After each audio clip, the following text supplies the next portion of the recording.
Monkey, where you at, monkey?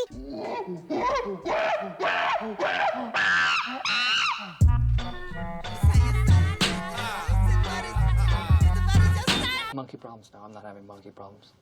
Hey, Sheldon, are you and Leonard putting up a Christmas tree? Christmas trees! Get your Christmas trees! Would you do such a thing? I don't know, because it's Christmas? No, Penny. Christmas is awesome. First of all, you get to spend time with people you love. Secondly, you can get drunk and no one can say anything. Third, you give presents. What's better than giving presents? Fourth, getting presents. So 4 things, not bad for one day. It's really the greatest day of all time. Pre-Christian era, as the winter solstice approached and the plants died. In modern society, we celebrate Christmas on the 25th because we believe that this was the day Christ was born on. Gather round, kids. It's time for Sheldon's beloved Christmas special. Oh, Christmas tree, oh, Christmas tree. Die, Christmas tree, oh, Christmas tree! Christmas tree! Christmas tree! Pagans brought evergreen boughs into their homes as an act of sympathetic magic. That's what governments say, Nimrod. And that's Nimrod. Yeah, too bad to disappoint those eager Nimrods. Sabrina, the Pagans won. They aren't going to win the war on Saturnalia. They are pagans. Something we're not supposed to know about. This castle is merely a shell! You're all nuts. When Nimrod died, his mother and wife, it's the same person, his mother was his wife. She propagated the evil doctrine that after he died, he became a spirit, and an evergreen tree sprang overnight from his dead body. The tree symbolizes the rebirth of Nimrod. Family friend?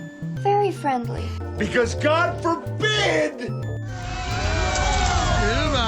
This custom was later appropriated by Northern Europeans. Well, I call it fun. Why are we doing this? Because it's better? Because it's more special? It sounds mean. No. And let's start off here. Okay, the music is horrible, and there's tap dancing. But this is the Nutcracker. And they've given it sort of an urban theme, and I don't know what that is right there. And this woman here is wearing the, I don't know, is that a pig head or whatever it is. It's kind of Eyes Wide Shutty, Hunger Games type of thing. Normal introductions. Happy Festivus. It's Festivus. Such holidays were known as Dias Feriales. There are many of these every month, each with their own specific traditions. What is Festivus? Generally speaking, the more important festivals coincided with major events like the change of seasons or the new year, with the relevant god or gods taking center stage. The tradition of Festivus begins with the airing of grievances.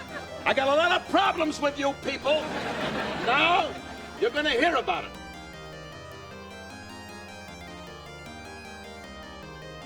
Family. Fuck family. Good evening, pagans. Must be the Mardi Gras. I don't know, because it's Christmas? No, Penny. It's a winning recipe of things we love. Friends, family, gift-giving, singing, feasting, partying, and more. Like many in the ancient world, the Roman year was filled with festivals. These celebrated all kinds of important events, but were aimed mostly at making sure the gods were kept happy. Yes, mighty one. Nimrod is a mighty warrior. Celebrate. Luigi's weird, but I'll celebrate. What do we celebrate? Let's celebrate. Celebrate what?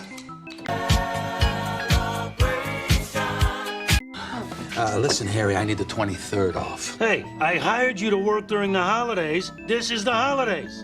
But it's Festivus. Just what's going on here? Fine, I'll come clean. It's a Christmas miraculum. Dude, nice. Yeah. Real mighty ones. Celebration. Fool, this is life. Oh yeah, me and my boys will be there. Saturnalia, as a harvest festival, was a particularly strong magnet for farmers who were keen to give thanks to Saturn, as well as to be able to reunite with old friends and acquaintances in the big city. Hey! Happy Festivus, everyone! Hello again, Miss Bettis. What are you doing here? Damnedest thing. Me and Charlie were calling to ask you out, and we got this bagel place. I told them I was just about to see you. It's a Festivus miracle! This would be necessary to accommodate the huge swell in the city's population, caused by celebrants flocking in from the countryside. Oh, no, sir. Festivus is all too real, and I could prove it. No, it's not. I just told a lie so we could go to Hawaii. You lied to me. Release the hounds.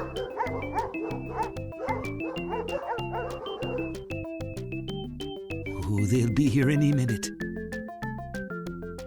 I ordered you to lie. No, because we don't celebrate the ancient pagan festival of Saturnalia. Saturnalia? All biblical scholars know that Jesus wasn't born on December 25th. Many believe this decision was made because ancient Romans were having a hard time transitioning from their old beliefs to Christianity. They were used to celebrating a winter solstice festivity called Saturnalia. Such was the popularity of Saturnalia that when Christianity rose to dominance in the 4th century AD, the pagan holiday would be co-opted rather than cancelled. It appears that this is one of the reasons Christmas was set just a few days after Saturnalia on the 25th instead of the 17th, and maintained many of the same customs. Decorating trees, exchanging gifts, and singing songs about Santa Claus. It's what most people think of when they think of Christmas. But for Christians, December 25th has a more important significance. The holiday honors the birth of Jesus Christ some 2,000 years ago. But we bet you didn't know that in the early years of Christianity, Christians didn't celebrate Christmas at all. In fact, there is no mention of December 25th in the Bible. Early Christians couldn't even agree on which date Jesus was actually born. It was only in the 3rd century that December 25th became the official celebration of the birth of Jesus, most likely because it coincided with already existing pagan festivals.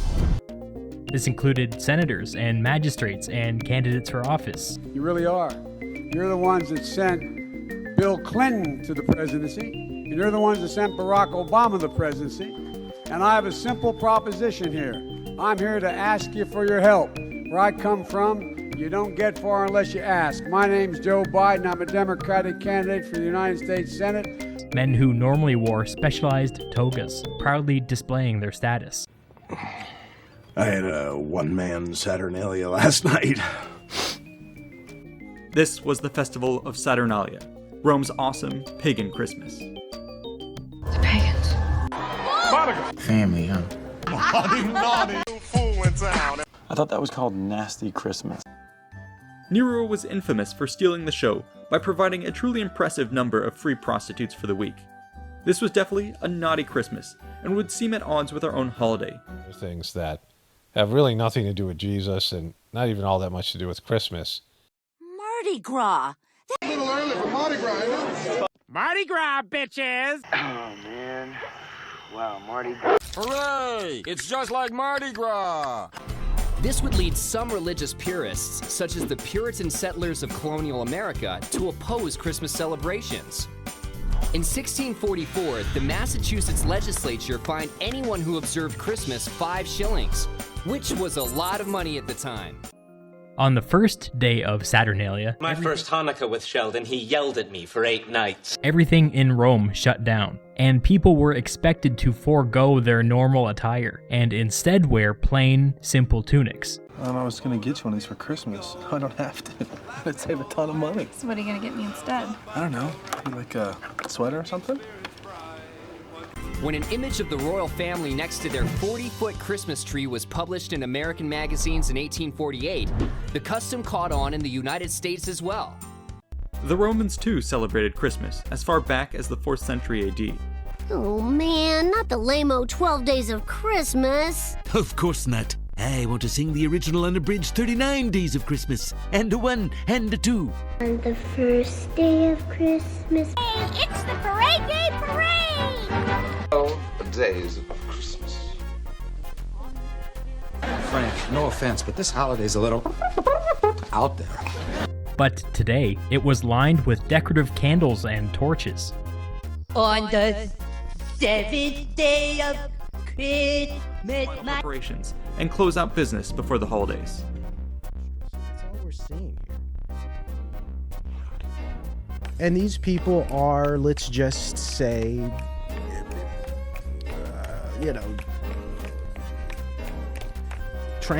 transitioned.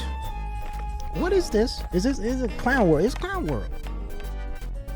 This hybridized holiday was a far rowdier event in these early days, and while the mass street partying has generally been toned down over the ages, many things are still held as a tradition. For years, the Feast of Fools was an incredibly popular festival until it was banned by the church in the 15th and 16th centuries. Wax candles are still a central part of a traditional Christmas with Advent candles, and freedmen's caps have generally been replaced by Santa hats, or if you live in Britain, paper caps and crowns. And of course, the tradition of giving gifts to family and friends is still running strong. Okay, that's enough. Let's keep it moving on. Jim? Oh, cool. That's for me? Great. Where'd you get it? I don't know, it was so long ago. Hey, here's a present for you. Presents? What'd you get? I didn't get you a present. The gift. Gift of commensurate value and representing the same perceived level of friendship. Who's that? Who's a lovely Bull? Parade. Bullshit. Parade? It's the Parade Day Parade. Shine on, Bull. Bull. Soon, their patience would be rewarded by a low rumble that would begin to grow and grow until, in the distance, its source was revealed. A grand parade was making its way through the streets of Rome. At its head were the priests and senate, and behind them a seemingly endless line of bulls.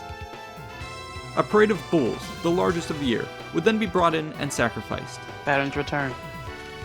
Saturn, take the lead. The event was carried out under the watchful eye of Saturn himself. I drive a Saturn. A Saturn? Elite at her lavish Saturnalia.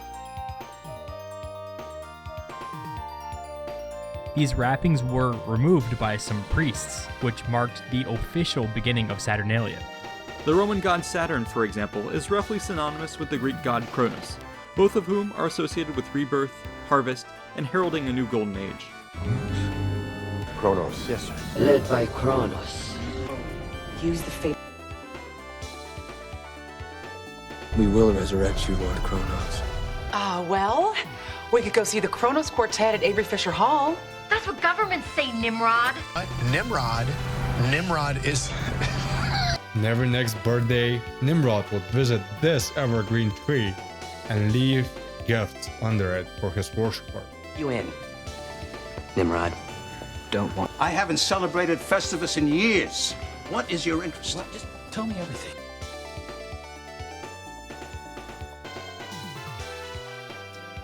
Similarly, everybody from citizen to freedman to slave was supposed to wear a special leather cap that was normally worn by freed slaves to denote their status. Naughty! Reverse psychology is an awesome tool. I don't know if you guys know about it, but basically, you make someone think the opposite of what you believe, and that tricks them into doing something stupid. In Rome, the holiday of Saturnalia started out humbly as an agricultural festival set around the winter solstice in December, when the people would collect their last harvest of the year. As they concluded this work, they would mark the occasion by honoring Saturn. This would be done at the temple of the harvest god at the foot of the Capitoline Hill. Here, Rome's priests would gather at the head of the population with the other upper classes wearing their best togas and the plebeians wearing their finest tunics. Toga party. The first sign of change were the holiday clothes. During the festival, people traded their bland togas for brightly colored garments, and everyone from emperor to slave wore the felt pileus cap, which traditionally signified one's status as a free man. Or a toga, No. Toga. Toga party. Togas and hellscape. Hey. Ooh, toga. Toga. Karaoke and togas? Pass. Finally, the day would come. It was December 17th. Starting in the early hours of the morning, people across Rome would awake and begin to stream into the Forum, eager to secure the best spots and celebrate the time-honored tribute to Saturn. Once settled, they waited with bated breath. Hooker bait. Hookers? Hookers. He didn't say hooker. Hookers, man. Where are the hookers? I miss all the presents. Naughty! It is all about the presentation. Celebrate! Nimrod is a mighty warrior. Pagan symbols. This fool's horny. You're mighty one. Pagan.